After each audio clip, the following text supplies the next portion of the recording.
এই নভেম্বর কোন বাকশালপন্থীকে বাংলার রাজপথে আমরা নামতে দেব না।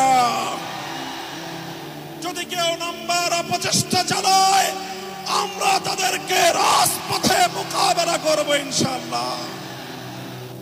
রাজনৈতিক পক্ষগুলোকে বলতে চাই, আমরা রক্ত দিয়েছি বালাকোটে, আমরা রক্ত দিয়েছি শাপলা চত্বরে, আমরা রক্ত দিয়েছি 2015 সালে, রক্ত দিয়েছি 2021 সালে, রক্ত দিয়েছি জুলাই বিপ্লবে। আমাদের মুখোমুখি দাঁড়াবার চেষ্টা করবেন না। আমরা রক্ত দিয়ে অধিকার আদায় করি, রক্ত দিয়ে বাংলাদেশ কিনেছি, রক্ত দিয়েই বাংলাদেশের স্বাধীনতা রক্ষা করবো ইনশাআল্লাহ। সংগ্রামী সাথী ও বন্ধুগণ, জুলাই বিপ্লবের আমার সকল সহযোদ্ধাদেরকে আমি বলতে চাই, রাজনৈতিক মতবিরোধ থাকতে পারে, নির্বাচন নিয়ে মতপার্থক্য থাকতে পারে, আপনারা যার যার নির্বাচন করবেন সেটা পরের কথা। আসুন, যারা জুলাইয়ের বিপ্লবের রাজপথে ছিলেন, জুলাই বিপ্লবের সনদের আইনি ভিত্তি কার্যকর করার জন্য আমরা হাতে হাত রাখি।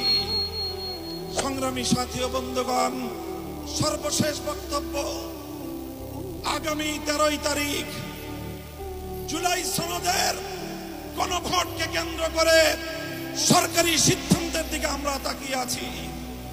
সরকার যদি জনগণের শান্তিপ্রিয় ভাষা বুঝতে ব্যর্থ হয়, আবার বলছি, সরকার যদি 8 দলীয় নেতৃবৃন্দের শান্তিপ্রিয় ভাষা বুঝতে ব্যর্থ হয়, যেই ভাষায় বললে সরকার বুঝবে আমরা সেই ভাষাই প্রয়োগ করব, সেই কর্মসূচি ঘোষণা করব ইনশাআল্লাহ। নারায়ে তাকবীর, নারায়ে তাকবীর।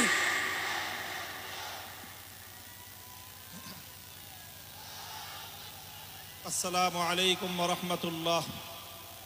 আলহামদুলিল্লাহি রাব্বিল আলামিন, ওয়াসসালাতু ওয়াসসালামু আলা সাইয়্যিদিল আমবিয়া ওয়াল মুরসালিন ওয়া আলা আলিহি ওয়া সাহবিহি আজমাইন। আউযু বিল্লাহি মিনাশ শাইতানির রাজীম। বিসমিল্লাহির রহমানির রহিম। ইন্নাল্লাযীনা ক্বালু রাব্বুনাল্লাহু সুম্মা ইসতাকামু ফালা খাউফুন আলাইহিম ওয়ালা হুম ইয়াহজানুন। সাদাকাল্লাহুল আযীম। দেশপ্রেমিক ও ইসলামী সমমনা 8টি রাজনৈতিক দলের উদ্যোগে আয়োজিত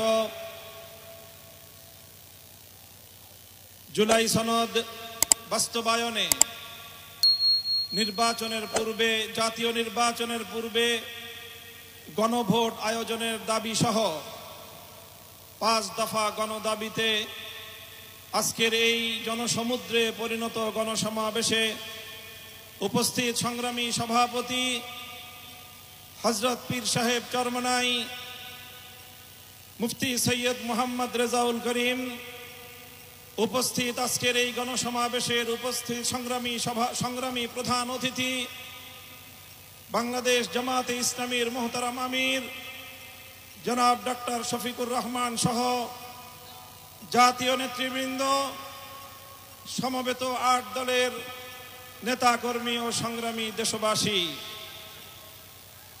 আজ এই ঐতিহাসিক পল্টন ময়দানে দাঁড়িয়ে আমি স্পষ্টভাবে দেখতে পাচ্ছি বাংলাদেশ আজ 2 ভাগে বিভক্ত।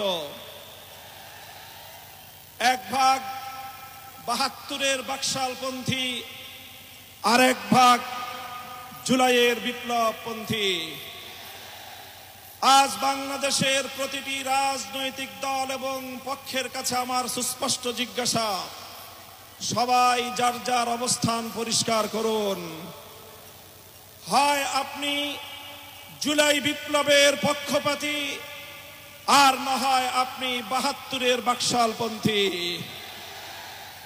72-এর পরাজিত বাকশালপন্থীরা আগামী 13 নভেম্বর বাংলাদেশের বিরুদ্ধে লকডাউনের নামে যুদ্ধের ঘোষণা দিয়েছে।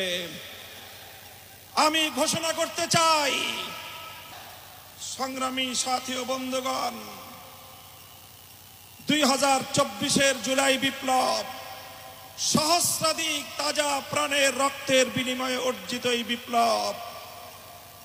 এই বিপ্লবের ভিত্তিতে আগামী বাংলাদেশ পরিচালিত হওয়ার জন্যই ঐক্যমতের ভিত্তিতে জুলাই সনদ প্রণীত হয়েছে। এই জুলাই সনদ কোন কাগজে সনদ হিসেবে আমরা দেখতে চাই না। জুলাই সনদকে আমরা আগামীর বাংলাদেশের রূপরেখা হিসেবে দেখতে চাই। এজন্য আমরা ৮ দলের পক্ষ থেকে বলেছি, অনতিবিলম্বে জুলাই সনদকে সরকারি আদেশের মাধ্যমে এর প্রাথমিক আইনি ভিত্তি প্রদান করতে হবে। এরপরে আগামী ত্রয়োদশ জাতীয় সংসদ নির্বাচনের পূর্বেই গণভোটের মাধ্যমে জুলাই সনদকে চূড়ান্ত আইনি ভিত্তি প্রদান করতে হবে। এর ব্যত্যয় হলে জুলাই বিপ্লব পন্থীরা বরদাস্ত করবে না, সেটা মানবে না।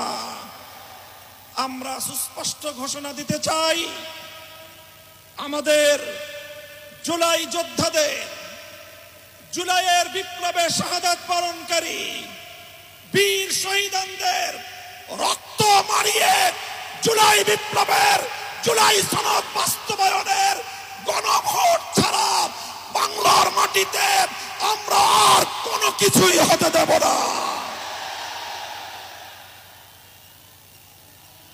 আমি জানি না জাতীয় নির্বাচনের আগে জুলাই সনদ বাস্তবায়নের লক্ষ্যে গণভোট হলে কার কি সমস্যা, সেটা আমাদের বুঝে আসে না।